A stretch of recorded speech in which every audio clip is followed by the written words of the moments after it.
রমাজান শব্দের শাব্দিক অর্থ হচ্ছে পুড়িয়ে ছারখার করা, জ্বালিয়ে দেওয়া। রমাজান মানুষের গুনাহকে পুড়িয়ে ছারখার করে দেয়, এই জন্য রমাজানের নাম রমাদান। রমাজান মাসের এত মহত্ব এবং এত শ্রেষ্ঠত্বের সবচেয়ে বড় কারণ হচ্ছে এই মাসে পবিত্র কোরআন অবতীর্ণ হয়েছে। পবিত্র কোরআন অবতীর্ণ হওয়ার সাথে সংশ্লিষ্ট যা কিছু আছে তার সবই বরকতময়, মহৎ এবং মহান। শুধু রমাজান মাস নয়, যে রাতে পবিত্র কোরআন অবতীর্ণ হয়েছে সেই রাতের কথা আল্লাহ সুবহানাহু ওয়া তাআলা বলেন, ইন্না আনজালনাহু ফি লাইলাতিল কদর, আমি কোরআনকে অবতীর্ণ করেছি লাইলাতুল কদর। তোমরা কি জানো লাইলাতুল কদর কি? লাইলাতুল কদরি খায়রুম মিন আলফি শাহর, লাইলাতুল কদর হাজার মাসের সমান তা নয়, বরং হাজার মাসের চেয়ে শ্রেষ্ঠ। কত শ্রেষ্ঠ তা আল্লাহ সুবহানাহু ওয়া তাআলা ভালো জানেন। সম্মানিত উপস্থিতি, যেই রাতে পবিত্র কোরআন অবতীর্ণ হয়েছে সেই রাত যদি এত শ্রেষ্ঠ, এত মহৎ হয়, যেই মাসে কোরআন অবতীর্ণ হয়েছে সেই মাস যদি এত মহৎ এবং এত শ্রেষ্ঠ হয়, তাহলে যেই কিতাব অবতীর্ণ হওয়ার কারণে এগুলো এতটা বরকতমণ্ডিত, সেই কিতাব কত শ্রেষ্ঠ এবং কত মহান। আমাদের নবী মুহাম্মদ সাল্লাল্লাহু আলাইহি ওয়াসাল্লামের শ্রেষ্ঠত্বের অন্যতম একটি কারণ তার উপর পবিত্র কোরআন অবতীর্ণ হয়েছে। জিবরাইল আলাইহি সালাতু ওয়াস সালামের শ্রেষ্ঠত্বের অন্যতম একটি কারণ তিনি পবিত্র কোরআনের ধারক এবং বাহক, যা তিনি বহন করে আমাদের নবী মুহাম্মদ সাল্লাল্লাহু আলাইহি ওয়াসাল্লাম পর্যন্ত পৌঁছে দিয়েছেন। উম্মতে মুহাম্মাদির অন্য সকল উম্মতের মধ্যে শ্রেষ্ঠ হওয়ার অন্যতম কারণ হচ্ছে উম্মতে মুহাম্মাদি পবিত্র কোরআন পেয়েছে। বা আরও যদি স্পষ্ট করে বলি, যে বানু ইসরাইলেরা সূরা ফাতিহা পড়ার সুযোগ পায়নি। ঈসা আলাইহি সালাতু ওয়াস সালামের কওম সূরাতুল ফাতিহা, সূরাতুল বাকারা, সূরাতুল ইখলাস পড়ার সুযোগ পায়নি, কিন্তু উম্মতে মুহাম্মাদি সূরা ফাতিহা পেয়েছে, সূরা বাকারা পেয়েছে, সূরা ইখলাস পেয়েছে। এগুলো পাওয়ার কারণেই তারা শ্রেষ্ঠ। যদিও তাদের হায়াত তাদের পূর্বে চলে যাওয়া মানুষদের চাইতে কম, যারা রাসূলুল্লাহ সাল্লাল্লাহু আলাইহি ওয়াসাল্লাম উল্লেখ করেছে, অথচ পূর্বে যারা চলে গেছে তাদের হায়াত অনেক বেশি, সুতরাং তাদের আমলও অনেক বেশি হওয়ার কথা। তারপরও তাদের চেয়ে উম্মতে মুহাম্মাদি শ্রেষ্ঠ, কেন উম্মতে মুহাম্মাদির আমলের সব দিকেই তো পবিত্র কোরআন সম্পৃক্ত। সালাত আদায় করবেন, কোরআন তেলাওয়াত ছাড়া সালাত আদায় বাতিল। তো কোরআন তেলাওয়াতের বড় অংশ হচ্ছে সূরা ফাতিহা। যে সালাতে কোরআন নাই ওই সালাতই বাতিল। মূলত মাসলা হচ্ছে সালাতে কোরআন পড়তেই হবে। তো কোরআন পড়তে গিয়ে এক নাম্বার সূরা ফাতিহা। সূরা ফাতিহা পড়ার পর আর কিছু, যে সালাতে কোরআন নাই ওই সালাতই বাতিল। তাহলে তো আপনার ইবাদতই শুরু হচ্ছে কোরআন দিয়ে। সম্মানিত উপস্থিতি, ঠিক এই রমজান মাসের শ্রেষ্ঠত্ব এবং মহত্ব হচ্ছে এই রমজানে পবিত্র কোরআন অবতীর্ণ হয়েছে। রমজানের শ্রেষ্ঠত্ব এবং মহত্ব বর্ণনা করতে গিয়ে সংক্ষিপ্ত দু একটি হাদিস যদি আপনাদের সামনে তুলে ধরি। রাসূলুল্লাহ সাল্লাল্লাহু আলাইহি ওয়াসাল্লাম বলেন, ইদা দাখালা রমাদান ফুতিহাত আবওয়াবুস সামা, যখন রমজান মাস প্রবেশ করে তখন আসমানের দরজাগুলো খুলে দেওয়া হয়। তো আসমানের দরজা খুলে দেওয়া এই বিষয়টা আপনার কাছে হয়তো ধর্তব্য নয়,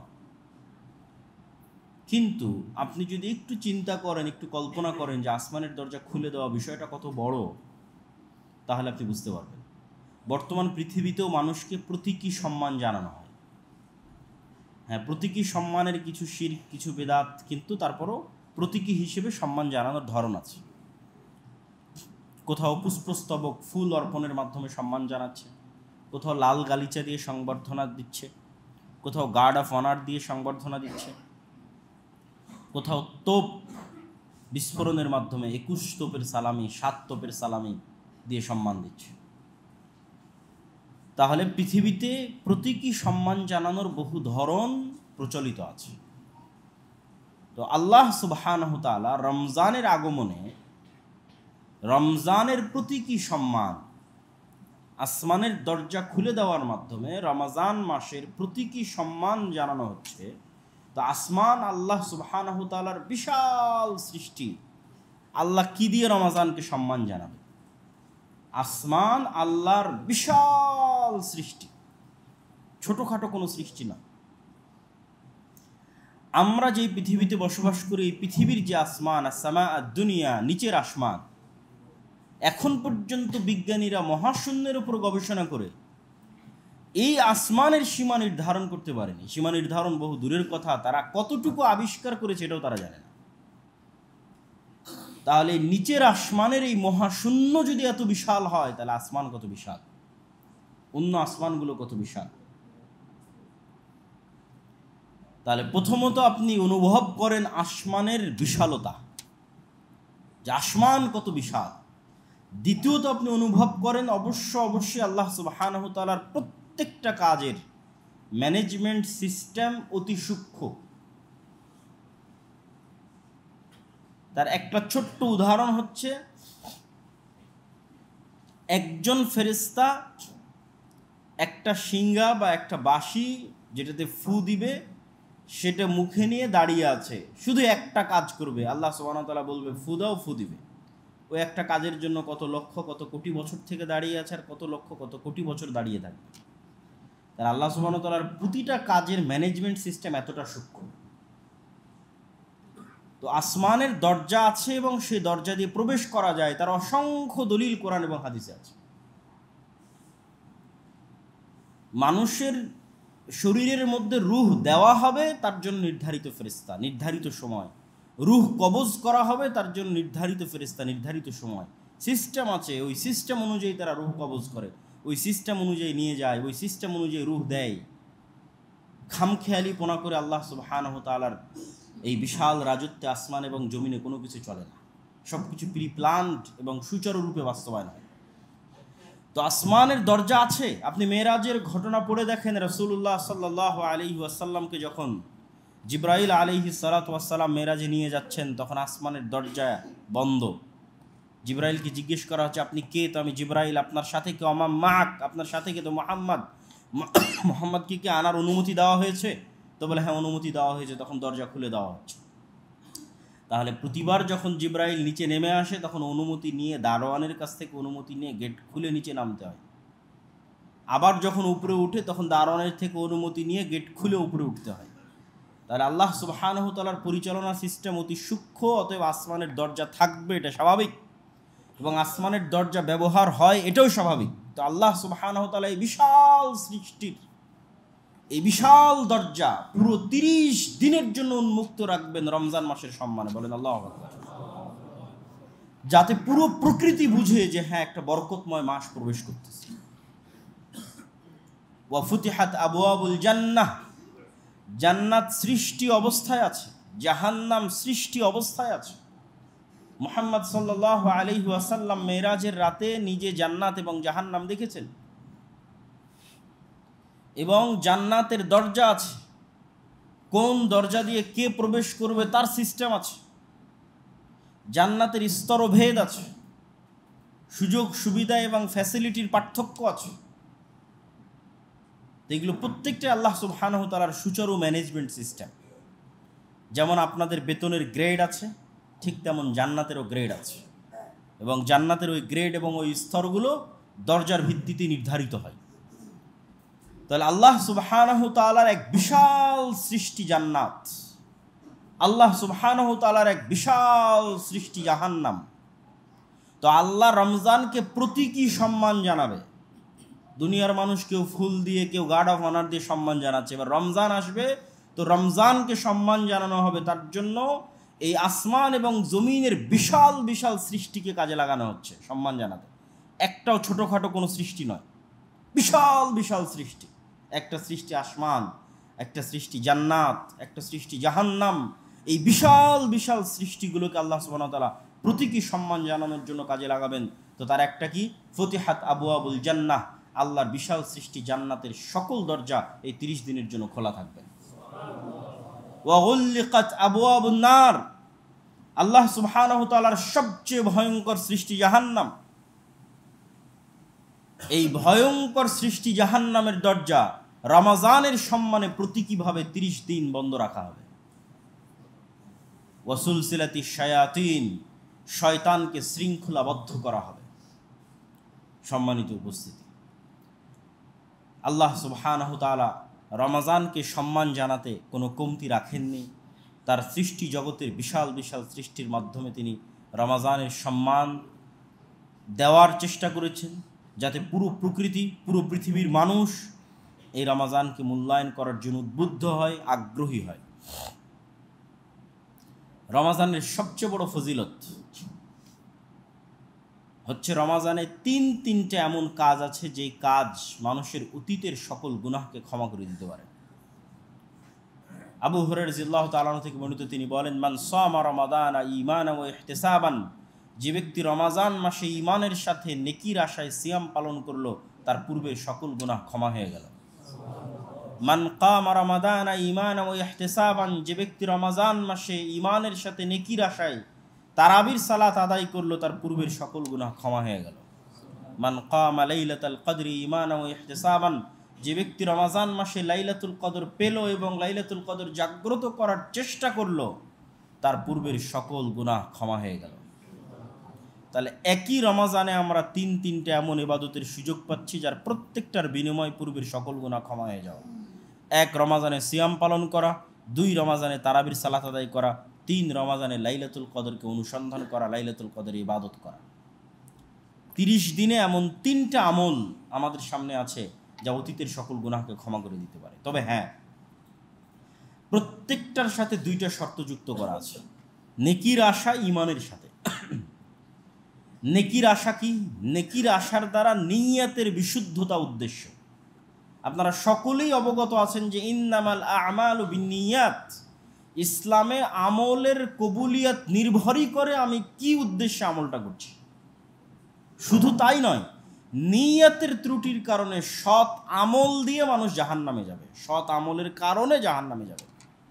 সেই বিখ্যাত হাদিসও আপনাদের জানা আছে, যেখানে আলেমকে জাহান্নামে নিক্ষেপ করা হবে, শহীদকে জাহান্নামে নিক্ষেপ করা হবে, দানবীরকে জাহান্নামে নিক্ষেপ করা হবে, না চুরি করার অপরাধে, না ডাকাতি করার অপরাধে, না জেনা করার অপরাধে, জিহাদ করে শহীদ হওয়ার অপরাধে, আল্লাহর রাস্তায় দান করার অপরাধে, আলেম হয়ে আল্লাহর রাস্তায় দাওয়াত করার অপরাধে জাহান্নামে নিক্ষেপ করা হবে। মানে এই 3 শ্রেণীর মানুষকে চুরি, ডাকাতি, জেনার অপরাধে আল্লাহ জাহান্নামে দিচ্ছে না। সে আল্লাহর রাস্তায় জিহাদ করে শহীদ হয়েছে, এই অপরাধে জাহান্নামে যাচ্ছে। সে আল্লাহর রাস্তায় দান করেছে, এই অপরাধে জাহান্নামে যাচ্ছে। সে আল্লাহর রাস্তায় জ্ঞান অর্জন করেছে, জ্ঞান অর্জন করে জ্ঞান শিখেছে, এই অপরাধে জাহান্নামে যাচ্ছে। কেন? এই প্রত্যেকটা ভালো কাজে তাদের নিয়ত বিশুদ্ধ ছিল না। নিয়ত ছিল দুনিয়ার মানুষকে দেখানো, দুনিয়ার সম্মান কুড়ানো, দুনিয়াতে ভোট অর্জন করা, দুনিয়াতে মানুষের ভালোবাসা অর্জন করা। এক কথায় আল্লাহর সন্তুষ্টি উদ্দেশ্য ছিল না। তাহলে আল্লাহর সন্তুষ্টি ছাড়া যদি অন্য কোনো উদ্দেশ্যে কোনো কাজ করা হয়, সেটা যদি সৎ আমলও হয়, তাহলে সেই ভালো কাজটা জাহান্নামে যাওয়ার কারণ হয়। তাহলে এই রমাজান মাসে আমরা যদি অতীতের পূর্বের সকল গুনাহ ক্ষমা হওয়ার এই অফারটা রিসিভ করতে চাই, তাহলে 1 নম্বর শর্ত পূরণ করতে হবে নিয়তের বিশুদ্ধতা। তথা বন্ধু বান্ধব, ফ্রেন্ড সার্কেল, সোশ্যাল স্ট্যাটাস, এগুলো মেনটেন করার জন্য আপনি সিয়াম রাখতেছেন। কলিগ সবাই সিয়াম আছে এই জন্য সিয়াম রাখতেছেন, ফ্রেন্ড সার্কেল সবাই সিয়াম আছে এই জন্য রাখতেছেন। এগুলো সকল নিয়ত থেকে বের হয়ে আসতে। সবাই ইফতার দিচ্ছে এই জন্য আপনি ইফতার দিচ্ছেন, এগুলো সব থেকে বের হয়ে আসতে। শুধুমাত্র আল্লাহর সন্তুষ্টির জন্য, আল্লাহর নৈকট্য অর্জনের জন্য আপনি সিয়াম পালন করতেছেন এবং রমাজানকে মূল্যায়ন করতেছেন। তবেই ইন্নামাল আমাল বিন্নিয়াত এই অফার রিসিভ করার যোগ্য বলে আপনি বিবেচিত হবেন। 2 নম্বর শর্ত হচ্ছে ঈমানান, ঈমানের সাথে।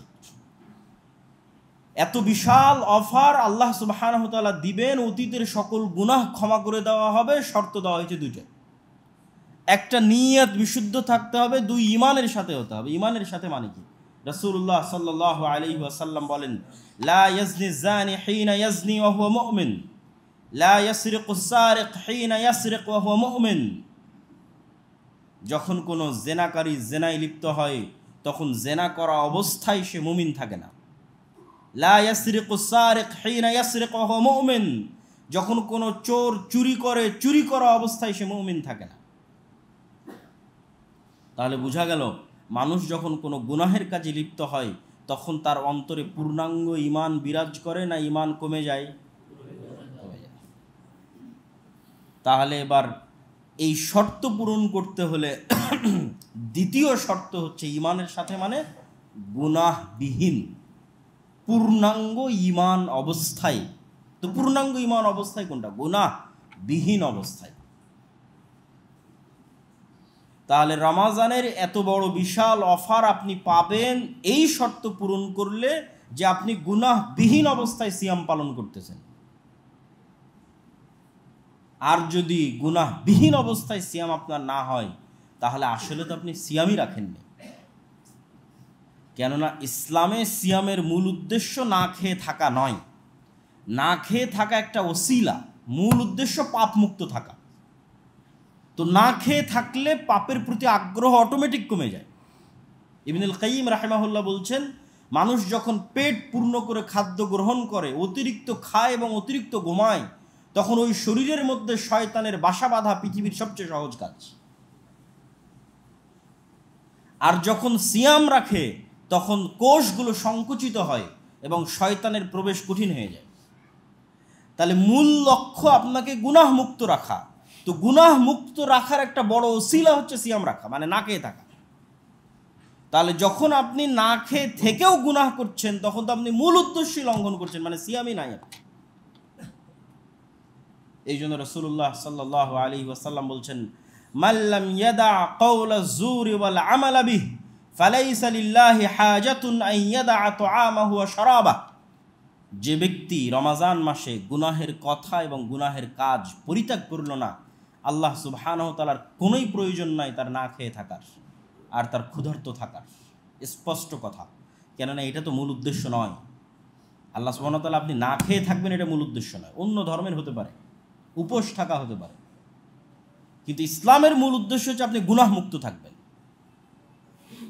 আপনার শাহওয়াত, অন্তরের কুপরিকল্পনাকে কন্ট্রোলে রাখবেন। আর অন্তরের কুপরিকল্পনাকে কন্ট্রোলে রাখা সহজ করে দিবে না খেয়ে থাকা। আর যখন ওইটা আপনি লঙ্ঘন করতেছেন, তখন আসলে আপনি সিয়ামের এই যে ফজিলত, আসলে তো সিয়ামই পালন হচ্ছে না, ফজিলত তো বহু দূরের কথা, মানে ইসলামের দৃষ্টিতে সিয়ামের সঙ্গে পূর্ণ হচ্ছে না। কিন্তু আমরা যারা কালচারালি সিয়াম পালন করি, বন্ধু বান্ধব, ফ্রেন্ড সার্কেল, সোশ্যাল স্ট্যাটাস, তারা দেখবেন সিয়ামও আছে, আবার এদিকে নামাজের কোনো নামগন্ধ নাই। কত শত মানুষ রাস্তাঘাটে দেখবেন না খেয়ে আছে, নামাজের কোনো গুরুত্ব নাই। তাহলে এটা কিসের সিয়াম? এই সিয়ামের কিসের ফজিলত? এই সিয়ামের কিসের কবুলিয়াত? এই সিয়াম তো লোক দেখানো সিয়াম, আর লোক দেখানো সিয়াম তো জাহান্নামে নিয়ে যাবে।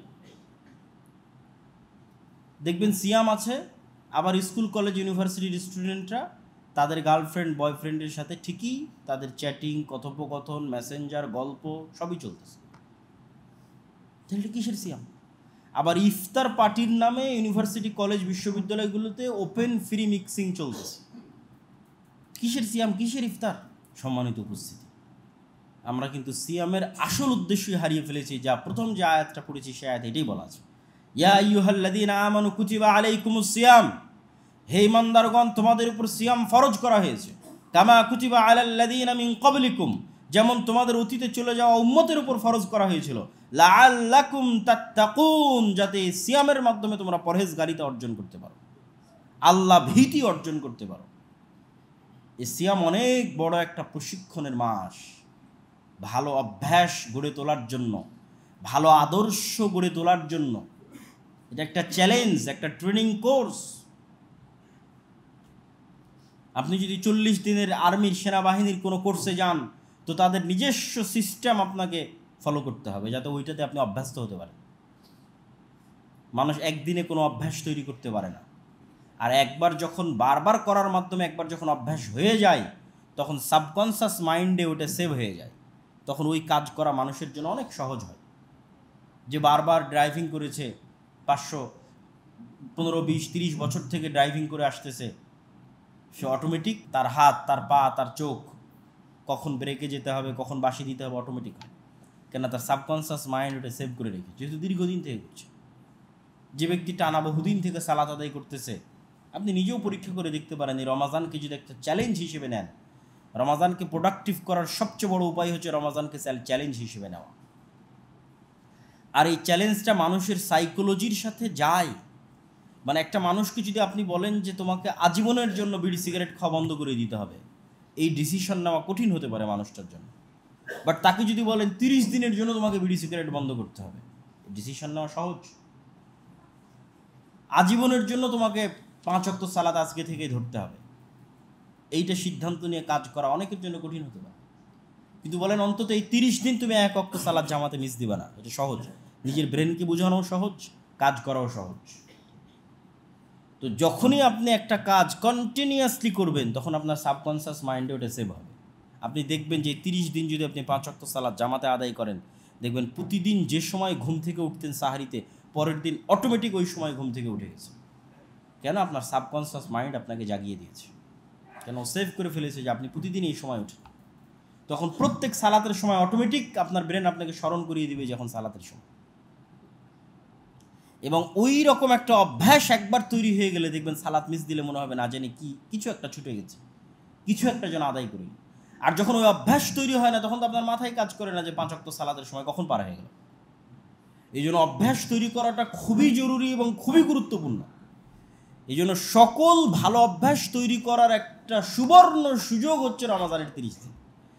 আর এটা আরও কেন সুবর্ণ সুযোগ? এটা মানুষের ব্রেন এবং মানুষের সাইকোলজি সহজে অ্যাকসেপ্ট করতে পারে।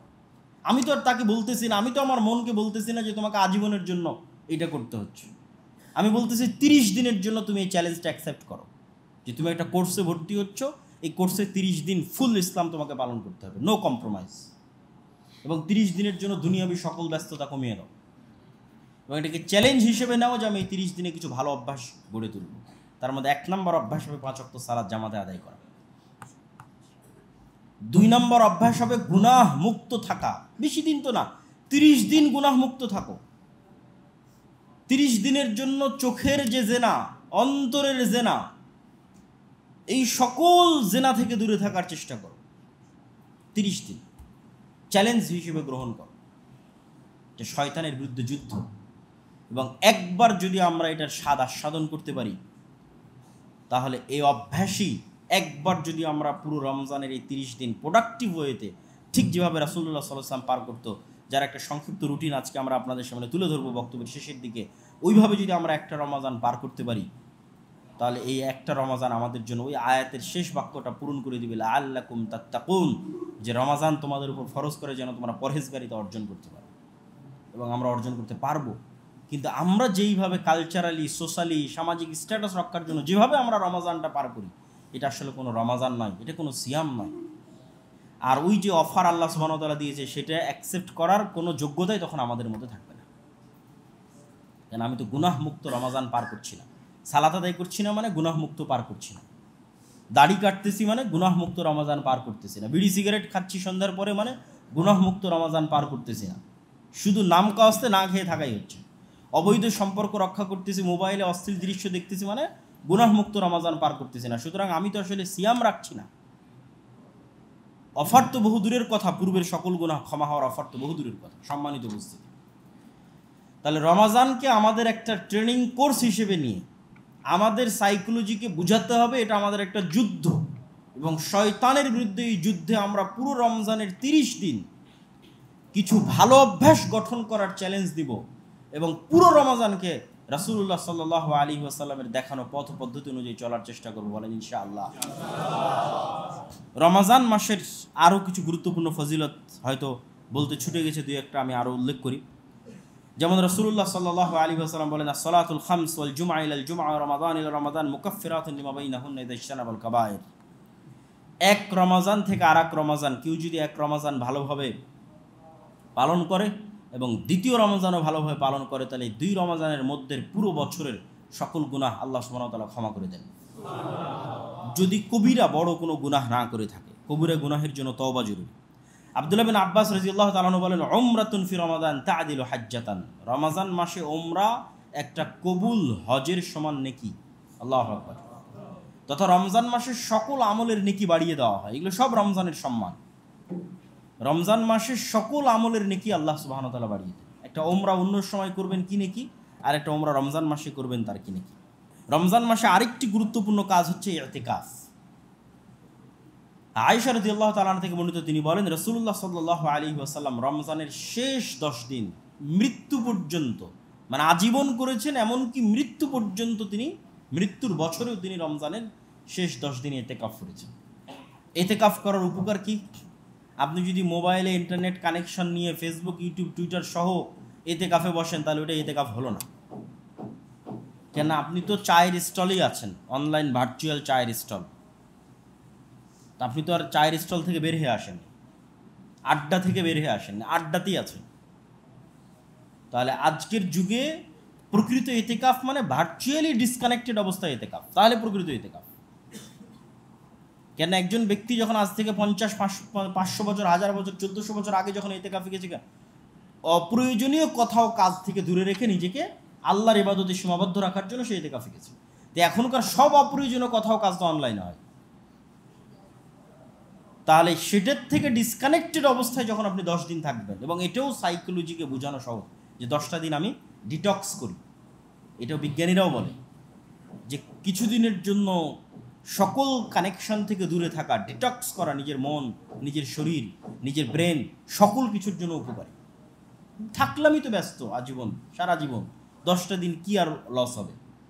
তো 10 দিনের জন্য যদি আপনি দুনিয়া থেকে ডিসকানেক্টেড অবস্থায় আল্লাহর ঘরে বসেন, তাহলে এটার কি উপকারিতা সেটা আপনি তখন বুঝতে পারবেন। সবচেয়ে বড় উপকারিতা হচ্ছে লাইলাতুল কদর খুঁজে পেতে সুবিধা হয়।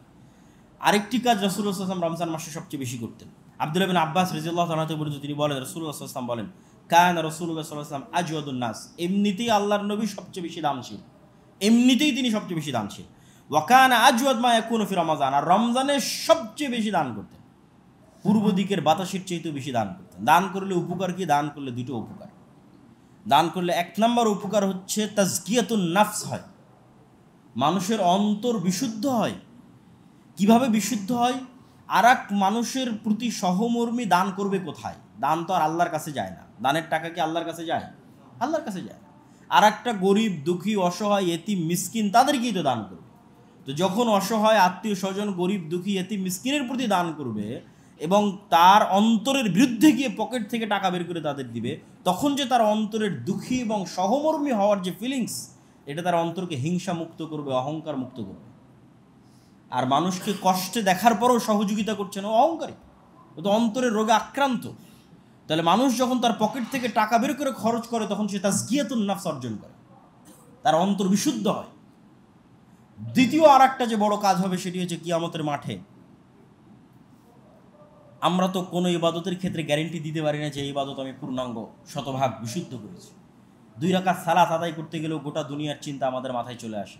তাহলে কেমনে গ্যারেন্টি দিয়ে বলবো যে 2 রাকাত সালাত আমি, আমার সারা জীবনে 2টা রাকাত সালাত আমি নিশ্চিত করে বলতে পারি যে পরিপূর্ণ আদায় করেছি? এটা মানুষ বলতে পারে না। একদিকে মানুষের ইবাদতের কমতি, আর একদিকে মানুষের গুনাহের পাল্লা। একদিকে আমার উপর 5 ওয়াক্ত সালাত ফরজ আছে, সেটাই আমি ঠিকমতো আদায় করতে পারি। রমজানের সিয়াম ফরজ আছে, সেটাই ঠিকমতো আদায় করতে পারেন, মানে সেগুলোর তো না আদায় করতে পারারও গুনাহ আছে। পূর্ণাঙ্গ করে নেকি অর্জন করা তো বহু দূরের কথা। একদিকে ইবাদতের কমতি আছে, আর একদিকে গুনাহ আছে। কখন কাকে গালি দিয়েছি, হিংসা করেছি, বিদ্বেষ করেছি, কার সম্পত্তি নিয়ে নিয়েছি, কারো বিরুদ্ধে গীবত করেছি, অসংখ্য গুনাহ। এই সব পাওনাদারেরা যখন কিয়ামতের মাঠে উপস্থিত হবে, তখন আপনার এই দানগুলো কিয়ামতের মাঠে কাজে দিবে। সবচেয়ে শক্তিশালী ইবাদত হিসেবে কিয়ামতের মাঠে আপনার পাশে দাঁড়াবে আপনার দান। এই দান যেমন আপনার ইবাদতের কমতিকে পূর্ণ করবে, আপনার গুনাহকেও মিটিয়ে দিবে, তথা যত রকমের ল্যাকিংস মানুষ তার জীবনে সংঘটিত করেছে, প্রত্যেকটা ল্যাকিংসকে দূর করে দিবে তার অর্থনৈতিক ইবাদত। বলেন আল্লাহু আকবার। তো এই জন্য রমজান মাসে রাসূলুল্লাহ সাল্লাল্লাহু আলাইহি ওয়াসাল্লাম বেশি দান করতেন, এবং আমাদেরকেও এটিকে ছোটোখাটো এবং হালকা হিসেবে নেওয়ার সুযোগ নাই। কেননা আল্লাহ এত দানের কথা বলে আল্লাহর কোনো উপকার আছে নাকি? আল্লাহর নবীর কোনো উপকার আছে নাকি এত দানের কথা বলে? টাকাগুলোকে আল্লাহর নবীর কাছে যায়? যায় না। সমাজের মানুষের উপকার, অসহায় গরিব মিসকিনের উপকার। সম্মানিত উপস্থিতি, রমজান মাসে একটা সুন্দর রুটিন যদি আমরা তৈরি করতে চাই যে আমরা রমজান মাসে কিভাবে আমাদের আসলে কাটানো উচিত, তাহলে একটা সুন্দর রুটিন আমি আজকে আপনাদের সামনে তুলে ধরি। 1 নাম্বার হচ্ছে সাহারি। রাসূলুল্লাহ সাল্লাল্লাহু আলাইহি ওয়াসাল্লামের সুন্নাত, তার আদেশ, তাসাহারু ফাইন্না ফিস সুহুরি বারাকা। সাহারি করো, সাহারিতে বরকত আছে। আর সাহারি করলেই আপনার জন্য ফজরের সালাতে জামাতে যাওয়া সহজ হবে। আর আপনি সাহারিতে ঘুম থেকে উঠবেন না, বিনা সাহারি করে একটু পানি মুখে দিয়ে ঘুমিয়ে থেকে গেলেন, তাহলে আপনি একদিকে বরকত বঞ্চিত হচ্ছেন, আর একদিকে আপনার জন্য সালাত আদায় করা কঠিন হয়ে যাবে। অতএব সাহারিতে উঠা রাসূল সাল্লাল্লাহু আলাইহি ওয়াসাল্লামের এই আদেশ আমাদের বাস্তবায়ন করতে হবে। সাহারিতে উঠাকে কালচার বানিয়ে ফেলতে হবে, সংস্কৃতি বানিয়ে ফেলতে হবে। আশেপাশের প্রতিবেশীকে উঠাতে হবে, নিজে উঠাবেন, আত্মীয় স্বজনকে উঠাবেন, সাহারিতে রান্না করবেন আনন্দের সাথে। সাহারি করার পর জামাতে সালাত আদায়ের উদ্দেশ্যে মসজিদে গমন, এবং মসজিদে গমন করার পর ফজরের পরে যে আমাদের ঘুমানোর কালচার আছে, এই কালচার থেকে বেরিয়ে আসতে হবে। যারাই রমজান মাসকে কাজে লাগাতে চাইবে একটা সুন্দর আদর্শ রুটিন দিয়ে, তাদেরকে সবচেয়ে বেশি কাজে লাগাতে হবে ফজরের পরের সময়। রাসূল সাল্লাল্লাহু আলাইহি ওয়াসাল্লাম যেখানে ফজর সালাত আদায় করতেন ওখানে বসেই সূর্য ওঠা পর্যন্ত আল্লাহর জিকির, আজকার, তাসবিহ, তাহলিল করতেন, এবং এটার অনেক বিশাল ফজিলত আছে। তো ওখানে বসে না পারলেও বাড়িতে এসে হলো, সূর্য ওঠা পর্যন্ত ঘুমানো যাবে না, কেননা এই সময়টাতে বরকত অবতীর্ণ হবে। এই বরকতটা সংগ্রহ করতে হবে, নিতে হবে, এবং এই সময়টাই তো মূল সময় যেখানে আপনি একটু কোরআন তেলাওয়াত করতে পারবেন, জিকির, আজকার, তাসবিহ, তাহলিল করতে পারবেন। সকাল সন্ধ্যের জিকির তো কোনো দিন করেননি, অন্তত এই 30টা দিন করে দেখেন। জিকিরের পাওয়ার আছে, প্রত্যেকটা শব্দের পাওয়ার আছে। শব্দ যেমন তরঙ্গে আওয়াজ সৃষ্টি করে, ঠিক তেমন প্রভাব সৃষ্টি করে।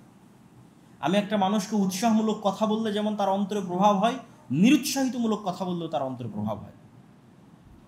একদল বিজ্ঞানী তো বলছে যে কাঁচের কোনো গ্লাস বা কাঁচের কোনো পাত্রে পানি রেখে যদি তার গায়ে লেখা হয় হেইট, তাহলে ওই পানি যখন বরফ হয় তখন চীর্ণ বিচীর্ণ, দীর্ণ বিদীর্ণ অবস্থায় বরফ হয়।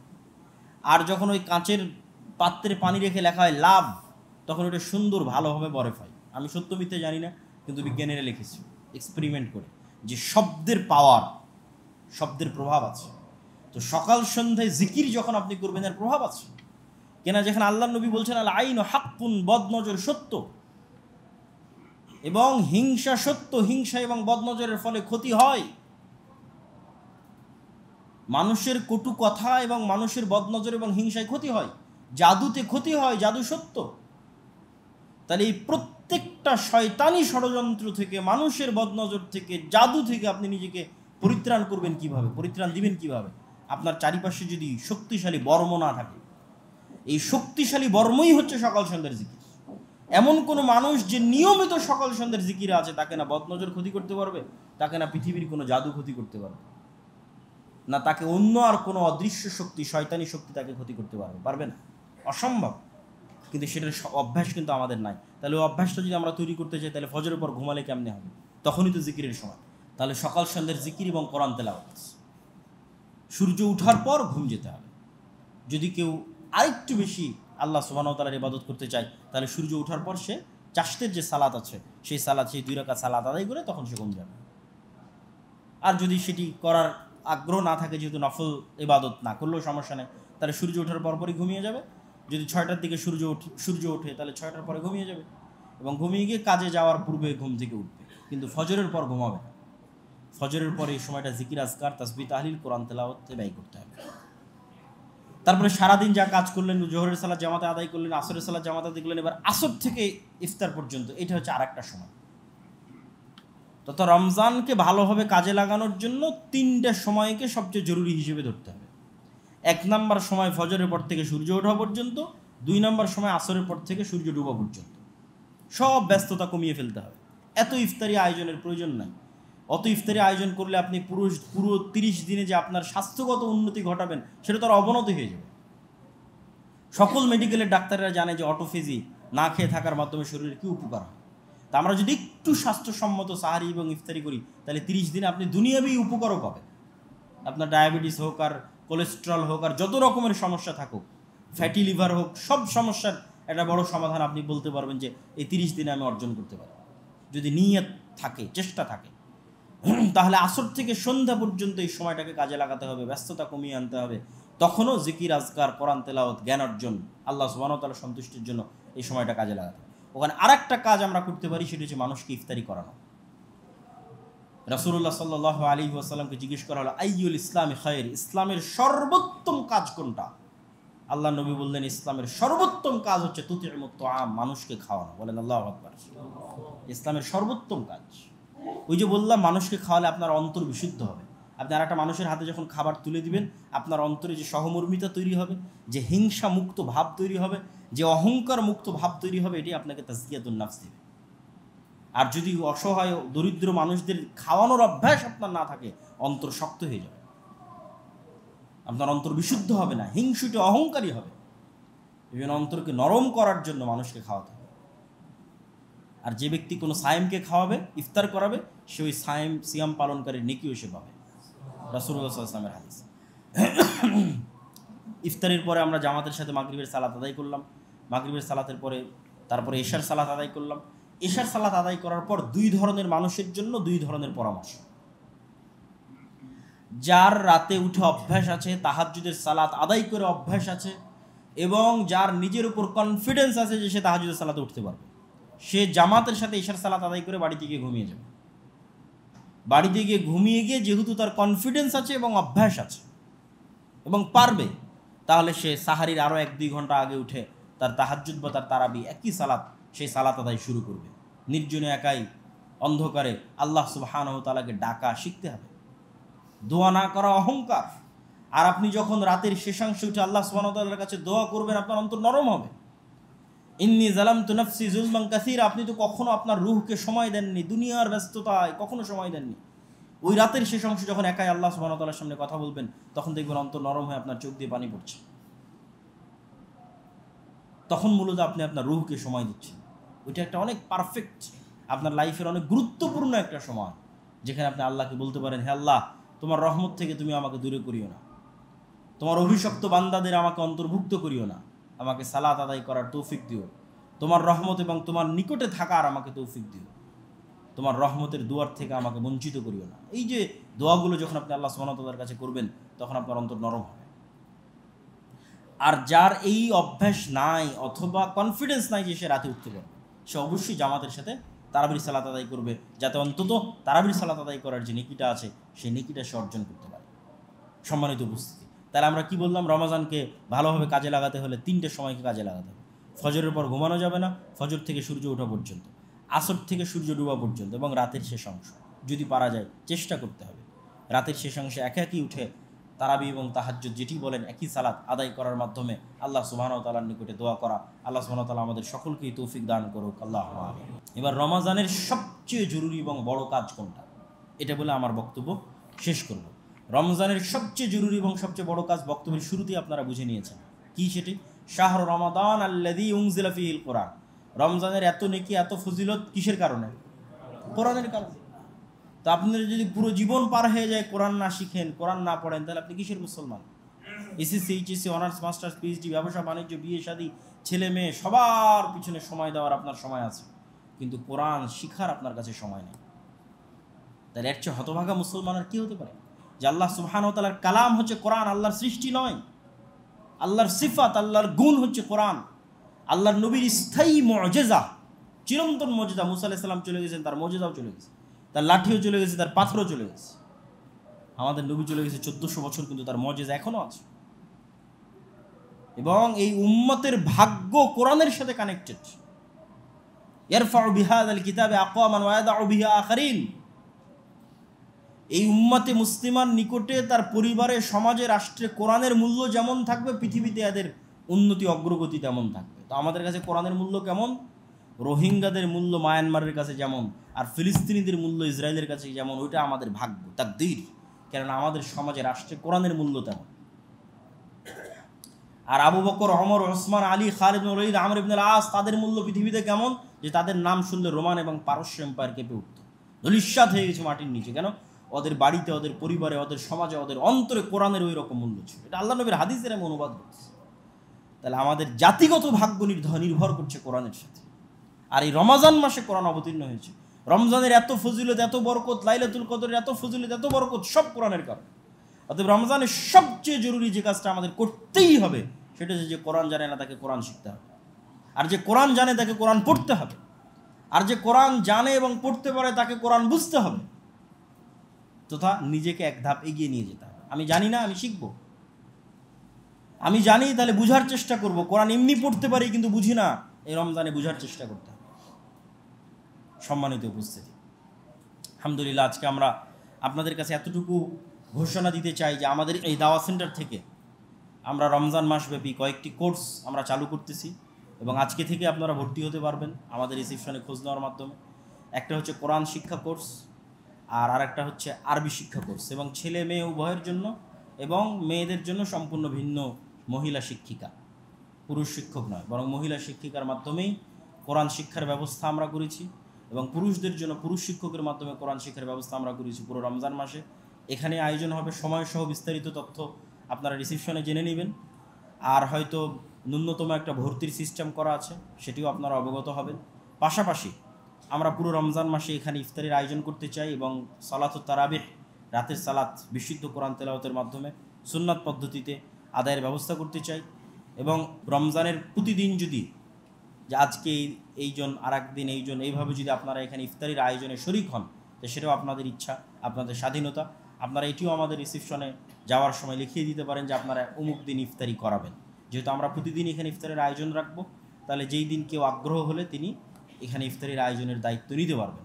পুরো রমজান মাস আমরা চাই যে অন্তত এই দাওয়া সেন্টার এবং এর আশেপাশে যারা ঢাকার মানুষজন কানেক্টেড থাকেন, তারা যেন অন্তত এই দাওয়া সেন্টারের ওসিলায় জ্ঞানের সাথে সম্পৃক্ত থেকে, ইবাদতের সাথে সম্পৃক্ত থেকে আমাদের এই পুরো রমজান মাসটা যেন আমরা কাটাতে পারি।